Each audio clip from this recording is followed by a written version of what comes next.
Bonjour à tous et bienvenue sur ma chaîne. Aujourd'hui, je suis ultra content parce que nous allons passer une journée ensemble dans un parc que j'adore. C'est le Futuroscope. Vous connaissez ce parc qui est près de Poitiers. Moi, c'est un de mes parcs préférés. Et depuis toujours, je le connais depuis que je suis gamin. Il a ouvert en 87. Ça commence à dater. À l'époque, c'était assez révolutionnaire et il a failli péricliter parce que les gens n'étaient pas forcément prêts pour ce type de parc à thème. Tout simplement parce qu'il n'est pas vraiment basé sur des attractions. À la base, c'est un parc de l'image et on n'y faisait pas de file d'attente. C'était vraiment le temple des single riders. Ça fonctionnait plutôt avec des séances comme au cinéma. Alors évidemment, maintenant, vous le savez tous, il y a un certain nombre d'attractions à sensations qui se sont développées, notamment évidemment le fameux Mission Bermude qui a ouvert l'année dernière, mais malheureusement à cette période qui n'est pas ouvert. Simplement, c'est vrai que malgré tout, et même si les manèges, les attractions ont commencé à prendre un petit peu leur place dans le parc, ça reste un espace qui est vraiment différent des autres. Donc voilà, on va y passer la journée. Alors, le temps est un petit peu vilain, comment vous dire. Je pense qu'il fait à peu près moins 70 degrés et que le taux d'hygrométrie est à peu près plus de 150%. Mais sinon, tout va bien. Voilà. Alors, je viens d'arriver ici, il est 9h30. Je suis à la gare TGV. Alors, c'est vrai que c'est super chouette parce que c'est l'un des parcs les mieux accessibles. Et quand on arrive, il n'y a quand même pas grand-chose. Tout est fermé. Le premier train pour Paris qui arrive, on aurait peut-être espéré un petit peu plus d'animation, un petit point chaud pour boire un café. Ça aurait été quand même sympa parce qu'il faut malgré tout patienter jusqu'à l'ouverture du parc à 10h. Bon, voilà, donc on peut pas dire que l'expérience de démarrage soit la plus agréable possible, mais c'est quand même génial qu'il y ait cette gare qui desserve le parc. Alors on est parti pour une journée où on va tester beaucoup de choses. Je suis vraiment ravie d'être avec vous et let's go, dans quelques minutes le parc ouvre. Alors j'ai pris le plan pour démarrer. On nous signale même pas Mission Bermude, comme ils veulent pas que les gens soient frustrés, puisqu'évidemment à cette période-là, l'attraction n'est pas ouverte. Elle a disparu totalement du plan. Voilà, vous noterez alors maintenant qu'on a les fils single rider qui sont indiqués, donc machine à voyager dans le temps, dynamique, objectif Mars, danse avec les robots. Voilà. À noter également qu'il y a certaines attractions qui sont limitées à une taille maximale, alors on ne le voit pas forcément. L'extraordinaire voyage maximum 2 mètres. Ici, objectif Mars 1m95. Figurez-vous que moi je suis venue il y a quelques temps avec un ami qui fait plus de 2 mètres et effectivement, il y a des attractions qu'on n'a pas pu faire. Allez, c'est parti, on va entrer sur le parc. Il est 10h moins quelques minutes. Alors évidemment, qu'il n'y a pas grand monde dans cette gare, c'est vrai que pour le coup, l'entrée est ultra rapide. Les agents de sécurité sont ultra sympas. Donc voilà, le temps est absolument pourri. Mais ça va être une très très belle journée. Il y a une longue passerelle qui emmène jusqu'au parc. C'est vrai que c'est assez pratique et du coup on rentre en fait vers l'arrière. C'est à l'opposé de l'entrée principale que vous connaissez. Donc voilà, j'ai posé la question aussi de l'accès à l'aquascope. Il y a des navettes donc, qui sont entre je crois 9h et 11h. Par contre le soir ça doit être 15h, 18h. Sinon c'est à peu près 15 minutes à pied. Voilà, si votre objectif c'est de venir à l'aquascope. Bon, je vous avoue que c'est un petit peu curieux parce que l'ambiance est un peu fantôme à cette heure-là. Surtout qu'il fait vraiment pas beau. Donc on voit pas grand monde. C'est assez surprenant. On a l'impression d'être un peu tout seul, perdu dans ce grand parc.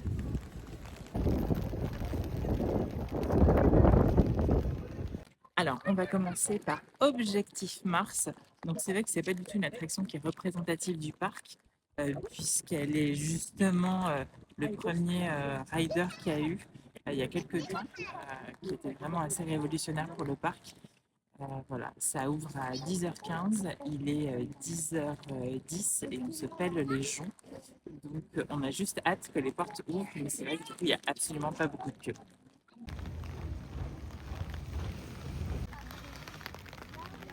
Et on fait l'ouverture d'Objectif Mars.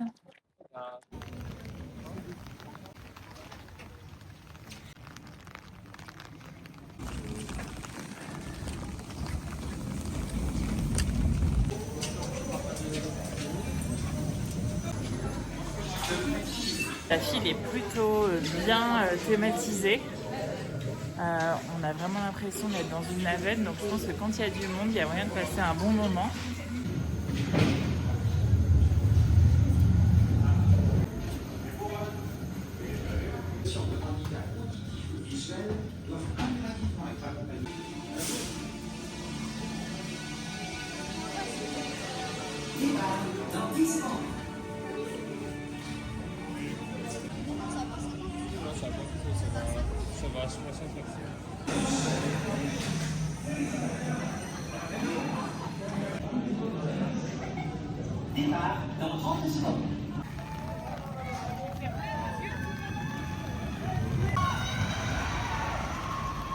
Alors, Objectif Mars, c'est vraiment une super attraction. Ce qui est assez chouette, c'est qu'il y a plein de petits artefacts un peu partout. Donc, au démarrage, il y a trois mini-zones de pré-show avec des effets spéciaux qui sont mais vraiment coup de cœur, qui sont vraiment sympas.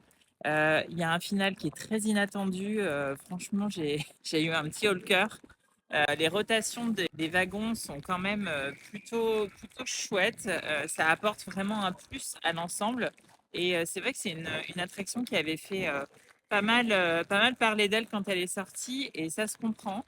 En plus, la file est vraiment très bien thématisée. Donc, bon point. Honnêtement, petit coup de cœur. Moi, je l'avais jamais faite et j'ai pas regretté. C'est quand même très chouette à faire. Alors, petit point merch ici à Objectif Mars, il y a pas mal de choses plutôt sympas. Donc, bon, évidemment, du textile à l'effigie de la planète Star, des coussins, mais moi, ce que je trouve vraiment une super idée, là, vous avez plein de petits objets dérivés des différentes planètes du système solaire. Donc, vous pouvez choisir votre planète. Là, c'est des porte-clés, vous avez les magnettes qui vont avec. Je trouve que ce travail autour des planètes, c'est plutôt chouette. Après, il y a des choses lumineuses, déco, par-ci par-là. C'est pas une très grande boutique, mais franchement, c'est super bien thématisé. Un peu de lecture, ça reste un parc culturel, donc why not. Encore du textile. Ah, mais ça, c'est génial, ce petit coussin. Ça fait plaisir aussi de voir des casquettes, parce que par exemple à Disney en ce moment il y a très peu de casquettes, c'est pas la saison. Ici vous en avez même hors saison, et ça je trouve chouette. Alors on est parti pour Chasseurs de Tornades. C'était une attraction qui a ouvert il y a quelques années, qui avait vraiment été assez plébiscitée à son ouverture. C'est une première mondiale.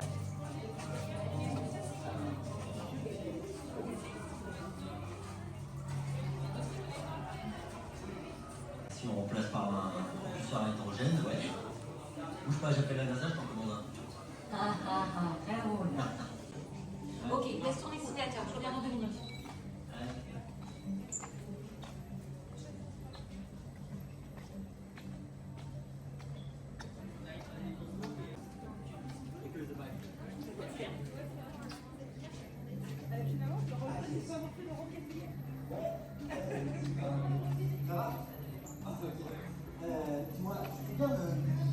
Départ immédiat pour la visite du CEMEX.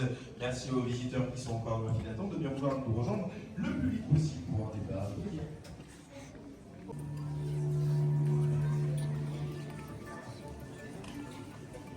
Bienvenue à tous, je suis ravie de vous accueillir au CEMEX. J'étais juste en train de régler 2-3 petits détails de dernière minute sur... Voilà. Ne laissez pas de siège libre entre vous, la séance est incomplète.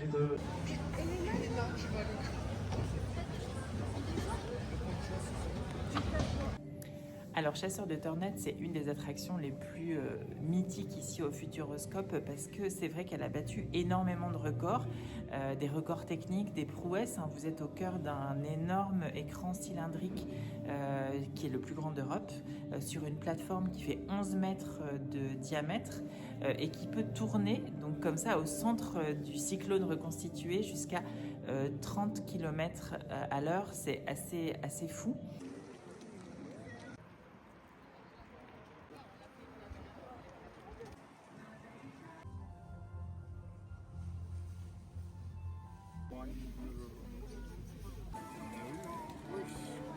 Alors, toujours sous la pluie et à chaud, je vous fais mon retour du nouveau film T-Rex qui est dans ce qui était l'Omnimax, donc ce grand dôme.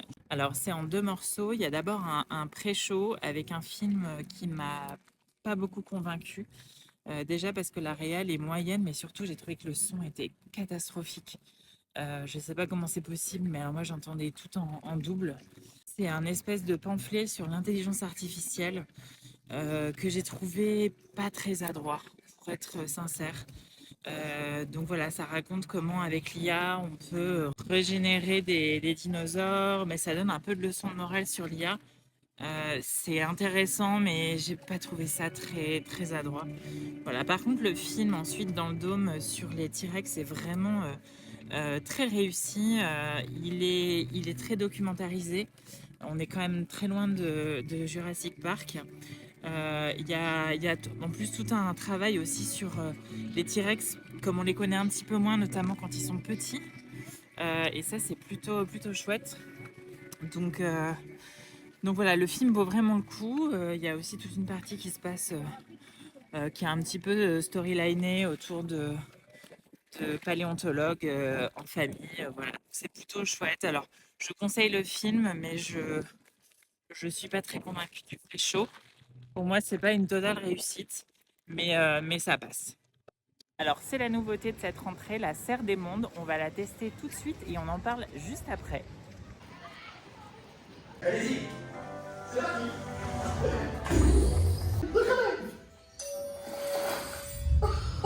Comme si les plantes avaient absorbé quelque chose dans l'air.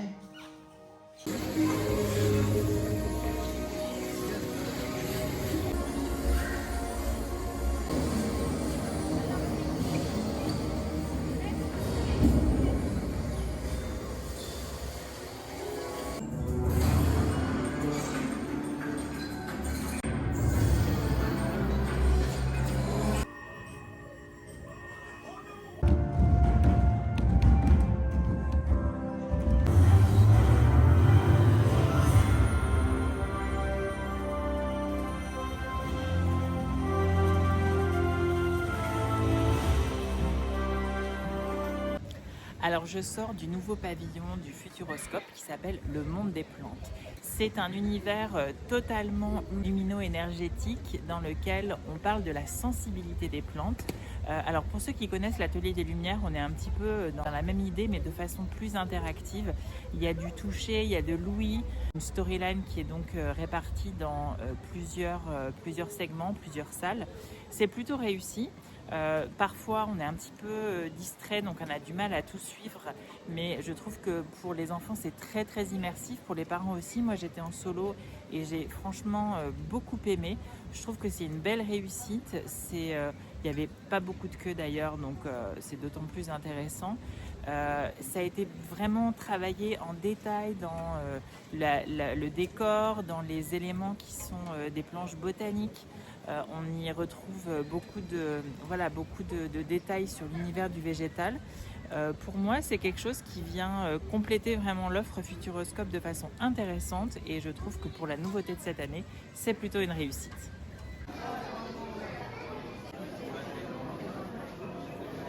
Alors le menu est à 19,90 €, ça comprend un plat principal et un dessert, donc sans les boissons. Ce qui est quand même pas donné, hein, je dois avouer. Les grandes assiettes, c'est plutôt des salades ou des pokéballs. Au choix avec un plat chaud qui peut être un burger, donc signature ou un double burger. Voilà.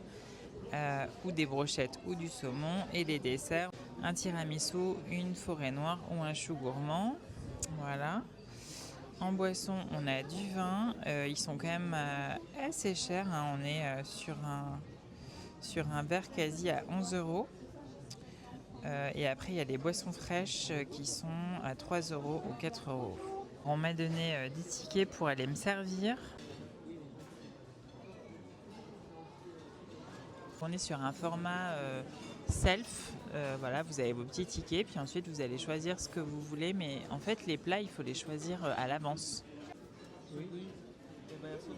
Donc là, on voit les boissons qui sont préparées à l'avance. Des grandes salades. Voilà, elles ont l'air plutôt copieuses. Il y a des versions veggie, il y a des versions thaï. Je pense que c'est ce que j'ai pris. On va voir ce que ça donne. Mais en tout cas, ça a l'air assez frais. Pourquoi pas. Alors dessert, on a soit forêt noire, une espèce de panna cotta, il y a du tiramisu au café qui est là. Voilà. Et ensuite, il y a des flans, il y a des petits choux qui sont là, il y a des compotes et il y a des mousses au chocolat avec des espèces de marshmallows par-dessus. Moi, j'ai une assiette finale avec donc la salade thaï sur laquelle ils rajoutent la sauce et ils mettent un petit morceau de pain. J'ai une forêt noire et j'ai un Coca Zéro et l'ensemble fait 23,80 €. Bon, je trouve que c'est pas donné. On va voir si c'est bon. Et pour info, je vais vous montrer les plats chauds. Donc ici, on a des espèces de croquettes avec du saumon. Et là, c'est des burgers un peu de couleur. Alors, pour ceux qui ont des frites, les sauces sont libre service. J'ai une salade thaï avec donc du poulet, un petit morceau de pain et puis des crudités. Donc il y a des concombres, il doit y avoir du chou, des oignons, de la salade avec une sauce qu'elle a mis au dernier moment. Donc ça c'est plutôt bien. Et en dessert, j'ai pris une forêt noire. Voilà, elle m'a rajouté un petit biscuit au dernier moment avec sa cerise et j'ai pris un Coca Zéro. J'ai été super bien servie. Alors ça prend un peu de temps, mais j'ai trouvé que les personnes qui étaient au service étaient vraiment super gentilles. Elles sont vachement efficaces, donc ça c'est top. On va goûter maintenant pour voir ce que ça donne. Alors c'est parti, on goûte. C'est très frais, alors on peut pas dire que ce soit très adapté au temps qu'il fait, mais c'est pas mal. Le poulet il est assez ok. Alors c'est pas la cuisine du siècle, mais le poulet est quand même assez moelleux. Il est pas trop sec et la petite sauce thaï ça fait le job. Disons que on peut pas dire que ce soit méga copieux. Après, moi, je trouve que ça manque un petit peu de marquant. Ils auraient pu mettre soit des noix de cajou ou alors un peu de sésame ou quelque chose. Et c'est vrai que voilà, maintenant c'est quand même joli, c'est frais. Je pense que pour ceux qui n'ont pas envie de se faire un gros burger, c'est pas mal. Ça passe. C'est pas noyé dans la sauce. Ce qui est pas mal, c'est qu'elle l'a mis au dernier moment. Donc je pense que ça contribue au fait que ça reste bien frais. Et que la sauce va pas griller toute la salade. Donc ça c'est pas mal que les trucs soient pas totalement en self-service, qu'il y ait quand même un petit peu de finalisation avant qu'ils le servent. Il y a pas mal de viande. Je trouve qu'ils sont généreux sur le volume de viande. Ça c'est quand même bien. Parce que c'est quand même ça qui coûte cher dans l'ensemble. Donc il y a quand même pas mal de protéines. Là-dessus ils sont assez généreux. Alors on va passer au dessert. J'ai changé de place parce que j'étais dans le courant d'air. Donc en dessert j'ai pris une forêt noire. Il y avait le choix entre pas mal de choses. Ça a l'air plutôt bon, je vous montre. Voilà. On a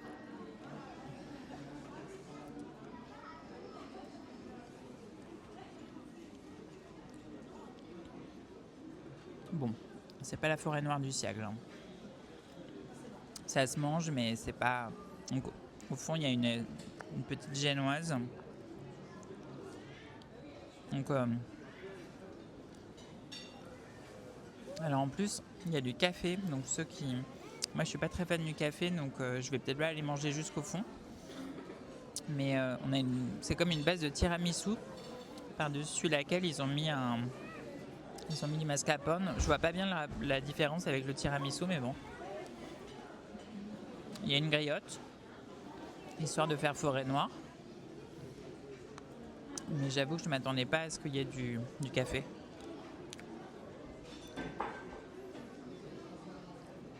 Ouais, c'est pas dingue. C'est assez chimique. Je suis pas très convaincu. Petit biscuit. Bon. C'est pas le dessert du siècle. Le biscuit, c'est au... Il y a un peu de coco, je pense, à l'intérieur. J'ai retrouvé une deuxième griotte au fond du pot.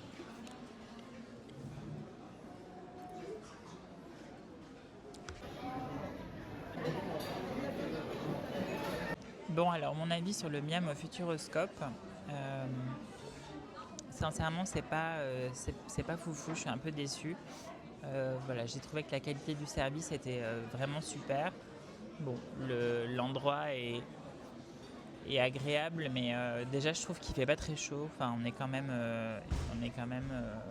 sur une journée où il fait vraiment pas chaud et je m'attendais à pouvoir me réchauffer au resto, mais honnêtement, j'ai des frissons. Je trouve que c'est pas assez chauffé. Peut-être que c'est parce que la saison du froid est déterminée que ça les a pris un peu de court, mais voilà, je trouve que c'est un peu dommage.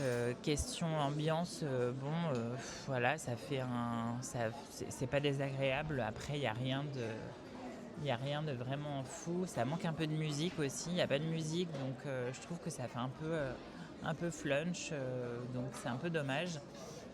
Concernant ce que j'ai mangé, le plat c'était correct. Voilà, c'était frais, croquant. Après, rien non plus de très fou, et le dessert, honnêtement, c'était pas au niveau. Cette forêt noire, elle était très sucrée, un peu écœurante, assez chimique. Voilà, j'ai pas été très séduit, et au final, je trouve que le rapport qualité-prix est quand même un peu cher pour ce que c'est. J'aurais voulu mieux. On est quand même sur un parc qui se veut assez franco-français. Je trouve qu'au niveau donc on n'attend pas de la grande gastronomie, mais au niveau alimentation, au niveau nourriture, on pourrait être un peu mieux. Donc voilà, c'est pas un grand coup de cœur. Alors ça, c'est vrai que c'est pas forcément les points forts du Futuroscope. On est régulièrement un peu interrompu dans la magie du parc par des points de vue qui sont quand même pas très heureux. Voilà, donc si le parc pouvait faire un petit peu plus d'efforts sur le fait de masquer un peu tout ce qui était backstage, c'est vrai que ce serait plutôt pas mal.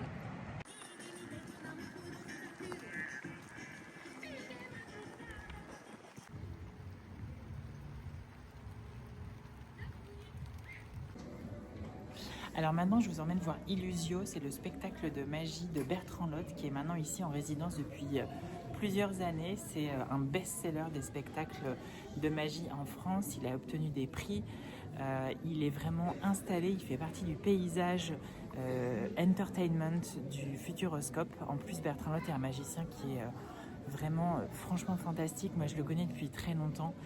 Quand j'étais jeune, j'allais voir ses spectacles et il faisait partie de mes idoles parce que j'ai un lien fort avec la magie. Donc voilà, c'est un spectacle que je connais bien, que je trouve vraiment super. Je vous recommande à tous de venir le voir. C'est fantastique et j'ai vraiment beaucoup de plaisir à profiter de cette journée pluvieuse pour aller me réfugier dans les paillettes et les étoiles de Bertrand Lotte. Alors je sors d'Illusio, c'est toujours aussi chouette, c'est toujours aussi interactif. Bravo Bertrand Lotte, moi j'adore. Et je vais tout de suite voir Eclipse qui est un deuxième show, le deuxième grand show ici au parc du Futuroscope. Et je dois avouer que les horaires sont vraiment très bien faits parce que vous pouvez enchaîner. Donc vraiment c'est super chouette. C'est un spectacle de robots, je crois, je ne l'ai jamais vu. Donc on enchaîne tout de suite avec Eclipse.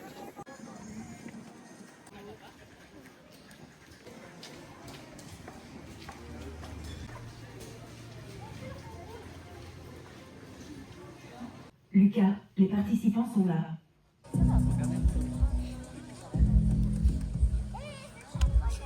Alors, je sors du spectacle Eclipse de Luca Santini. C'est un spectacle où un artiste interagit avec un robot avec aussi quelques drones. C'est vraiment très très réussi, je ne m'attendais pas du tout à ça. Je vous conseille vraiment de le voir.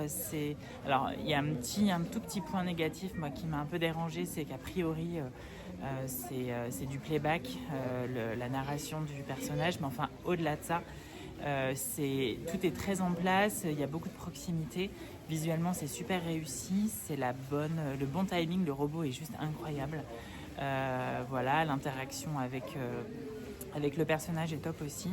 Je trouve que ça a tout à fait sa place au Futuroscope. C'est vraiment évidemment pile poil dans le thème. C'est très complémentaire de ce qu'il peut y avoir comme autre spectacle sur le parc et c'est absolument à voir. Voilà, je pense que pour les tout petits, ça peut faire légèrement peur. Mais en tout cas, si vous êtes en solo comme moi, prenez le temps de venir voir ce show. C'est vraiment super réussi, je vous le conseille. C'est même un peu plus adulte qu'Illusio. Donc voilà, pour moi c'est un gros point fort du parc. Bon alors évidemment ça fait super mal au cœur de voir Mission Bermude et de ne pas pouvoir y aller, surtout que c'est une attraction qui a vraiment énormément de succès, mais bon au moins on peut l'apercevoir et il faudra revenir cet été pour pouvoir la retrouver après une première année super réussie. Moi je vais personnaliser. Bon, c'est quand même un peu ambiance air d'autoroute, hein. Je suis désolée mais franchement ça casse un peu la magie là. Le goûter, c'est quand même honnêtement assez minable, hein, que des choses tristes à mourir. On est sur des produits complètement industriels, des beignets, des muffins. C'est pas très bien présenté. Voilà, franchement, je trouve que il fait très, très moche. On a envie d'un petit moment de break et on se retrouve quand même avec une offre qui est pas dingue du tout. Donc c'est une gaufre personnalisée où vous pouvez choisir donc Nutella ou caramel, plus un topping, plus de la chantilly éventuellement. Donc pour 4,90 €, bon, honnêtement c'est assez ok sur le prix. Voilà, à voir ce que ça va donner. J'espère que ce sera chaud et que ça va me faire du bien. Alors on va goûter cette petite gaufre, je vous la montre. Voilà, donc j'ai pris une gaufre Nutella avec de la chantilly et un topping marshmallow, tout est inclus. Donc ça coûte 4,90 € et vous pouvez choisir. Donc moi j'aime bien ces formules où on peut composer soi-même. Elle est grande, elle a l'air copieuse. Je trouve que ça a l'air sympa, on va voir ce que ça donne. Donc ce n'est pas évident à manger.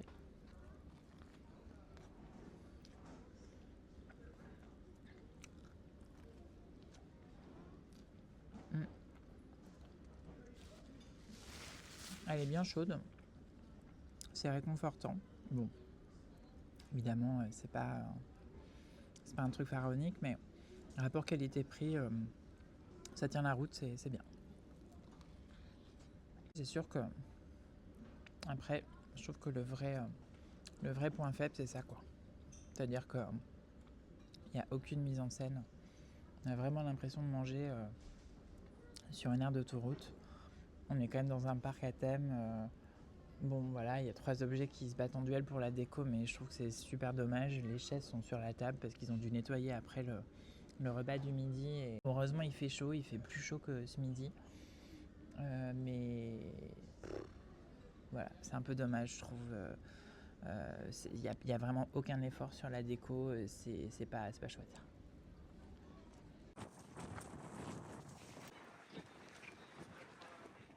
Alors on est parti pour le voyage imaginaire, c'est une des attractions préférées des gens ici sur le parc. Et pour ceux qui sont un peu anciens comme moi, c'était avant le tapis magique à l'origine quand il est sorti, c'est comme ça qu'il s'appelait.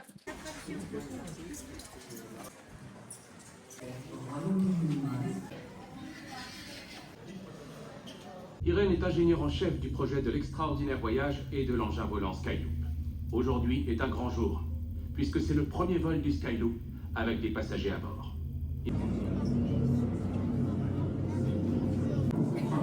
La porte 3 du voyage au centre de la Terre. On peut apercevoir une nacelle qui amorce sa descente.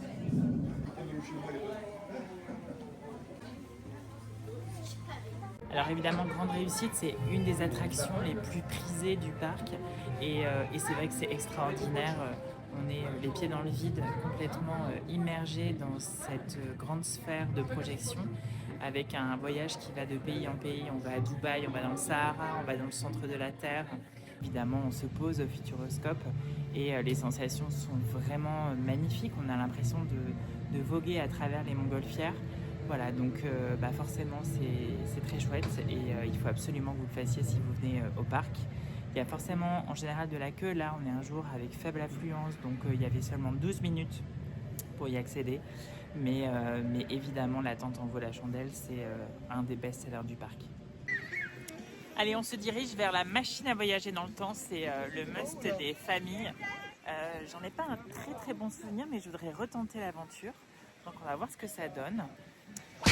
Bon, alors la machine à voyager dans le temps est aujourd'hui en panne. Donc voilà, le mec était très sympa, mais ça sera non pour aujourd'hui. Pas de bol.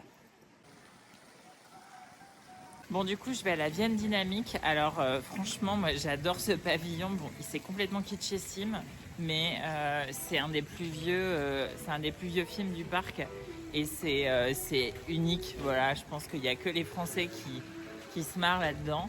Il faut le faire. Voilà, moi, je suis totalement fan. Je pense que c'est un de mes pavillons préférés, même si effectivement, il a très vieilli. Mais je vais y aller et je sais que je vais passer un bon moment parce que c'est toujours chouette. Les enfants Unilab Express, les jaunes ou orange doivent obligatoirement s'installer sur l'une des deux premières rangées. Bon, alors moi c'est vraiment mon pavillon coup de cœur, j'adore ce truc, c'est à vocation touristique. Le film est très drôle, franchement il y a énormément d'humour, c'est assez fin, le simulateur est vraiment tonique. Honnêtement, si vous avez mal au dos, faut pas y aller, ça bouge énormément. Vous êtes sur l'eau, vous êtes dans un rallye, c'est assez chouette. Alors c'est vrai que les gens peuvent trouver que le film est un peu kitschouille par rapport à ce qu'il peut y avoir ailleurs, mais pour moi c'est vraiment un best-seller du parc, donc je vous conseille vraiment de le faire parce que c'est trop chouette. En plus c'est une région qui mérite d'être connue et c'est aussi l'occasion d'en savoir plus sur la région. Donc voilà, pour moi c'est un grand oui et je pense que si je devais faire qu'une chose quand je viens au parc, ce serait le pavillon de la Vienne parce que j'adore ce film et que je le trouve méga réussi. Alors un petit coup d'œil à Hydrodynamo qui est une des petites attractions de Futuropolis, donc l'espace plutôt familial de l'année. Voilà, un manège simple mais qui semble faire son effet. Moi je suis pas très friande de ce type de manège, mais en tout cas les gens avaient l'air très heureux de le faire. Donc ça a l'air d'être une très bonne idée.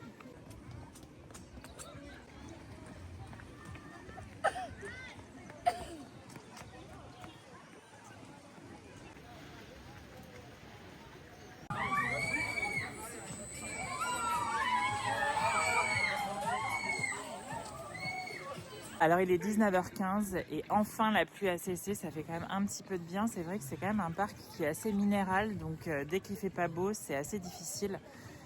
Autant les pavillons, l'architecture est vraiment super réussie, mais les espaces sont pas très bien planqués quand il s'agit du backstage. Et on est quand même souvent un peu perturbé par tout l'environnement qui est pas très très fou, quoi. Et on va faire un petit peu de merch à Iconic. Alors là, on est plutôt jungle avec des peluches. Donc le prix moyen d'une peluche, c'est 22 €. On a des dinosaures, le Triceratops, on doit avoir le T-Rex. Évidemment, le grand doit être un petit peu plus cher. On a aussi les œufs de T-Rex. C'est vrai qu'on est proche de Mission Bermude, donc forcément, ça l'explique. Je pense qu'il n'y a pas beaucoup de gens à cette période qui achètent des coquillages, mais why not? Voilà, on retrouve le merch de Mission Bermude qui est fermé. C'est plutôt pas mal, vous avez des peluches, je vois ici, qui sont au profit de Plan International, voilà, à 24,90 €. Moi j'adore l'idée, je trouve que c'est une super chouette initiative que de faire des choses comme ça un peu caritatives. Le textile de Mission Bermude qui est vachement réussi, moi j'aime bien, avec les petits chapeaux. On a les iconiques détournements d'œuvres d'art des lapins crétins. Donc par exemple ici on est sur, on n'a pas les prix, on est sur 5 €. On est sur 5 € le magnète. L'univers chasseur de tornades avec la doudoune. Une doudoune à 79,90 €. Bon, c'est des prix assez classiques. des petits gadgets de scientifiques, encore des casquettes, toujours.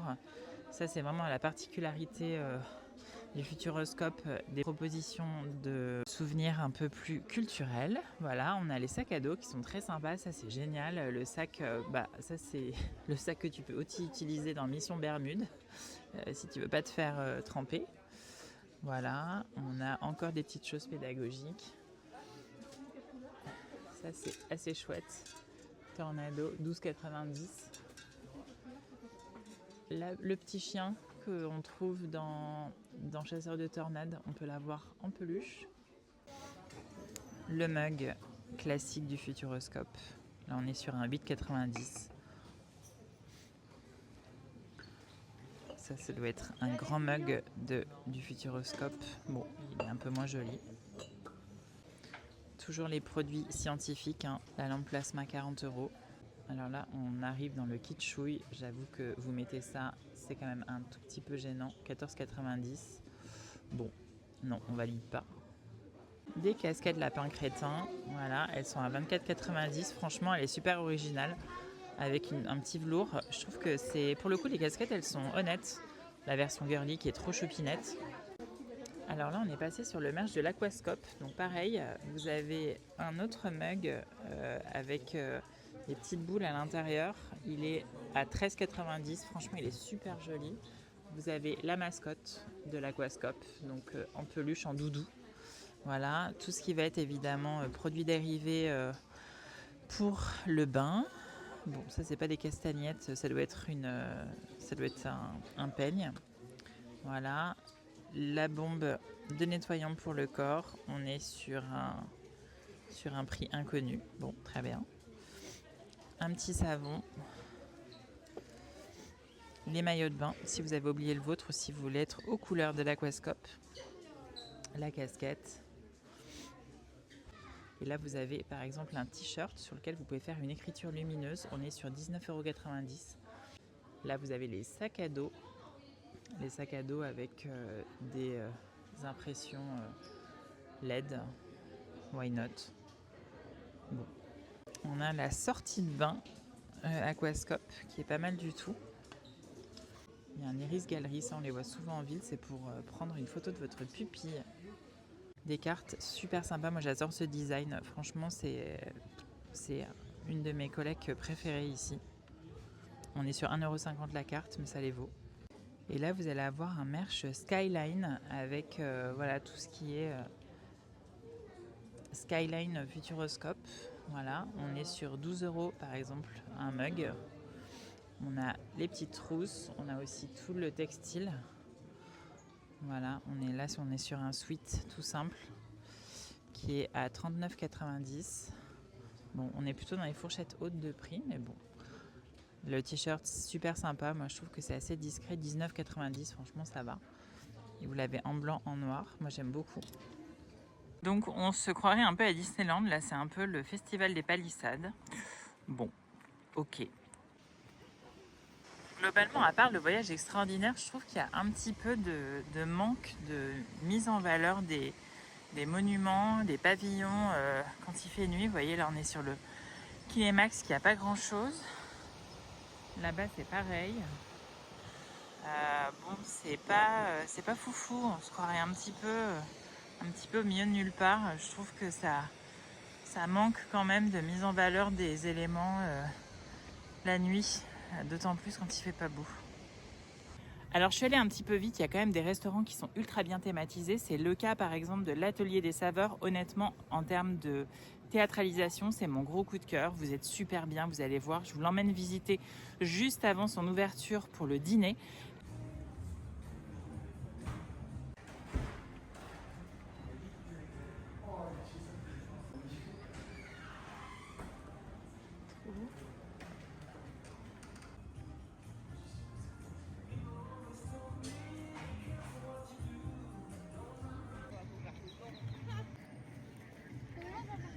Alors ici, la maison à l'envers, c'est une petite expérience assez originale, mais elle est fermée aujourd'hui.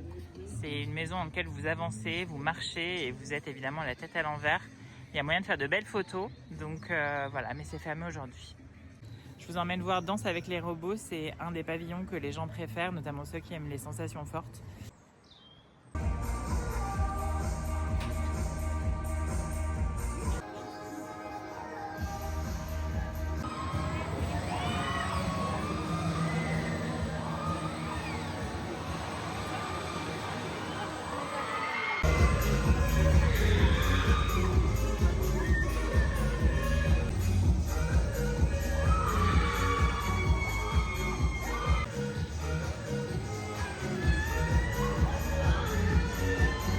Alors ici on est à Danse avec les robots, comme je vous disais, c'est vraiment une attraction super majeure. En fait elle utilise des bras robotiques qui avant étaient utilisés dans l'industrie de l'automobile, qui ont été repris en fait pour cette attraction qui initialement était mis en scène en musique par Kamel Wally et qui a changé pour devenir maintenant Martin Solveig. Voilà, donc il y a pas mal de chorégraphies différentes que peuvent faire les robots et c'est vrai que ça fait une expérience assez unique et inoubliable. Vous pouvez aussi venir voir ce que font vos amis et j'avoue que c'est plutôt chouette. Donc voilà, moi je suis pas un grand fan de ce genre d'attraction, mais c'est vrai que c'est unique et que tout le monde parle beaucoup de Danse avec les robots ici au Futuroscope.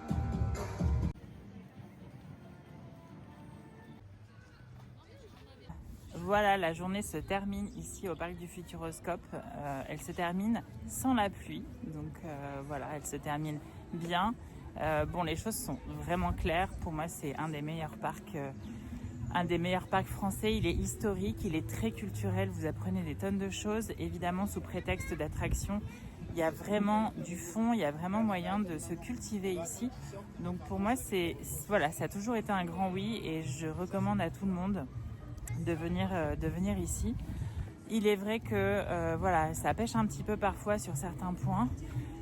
Vous l'avez vu au niveau de la scénographie, dès qu'il commence à faire un peu triste, que le temps est pas très bon, on se retrouve vite un peu dans des endroits qui font pas trop rêver.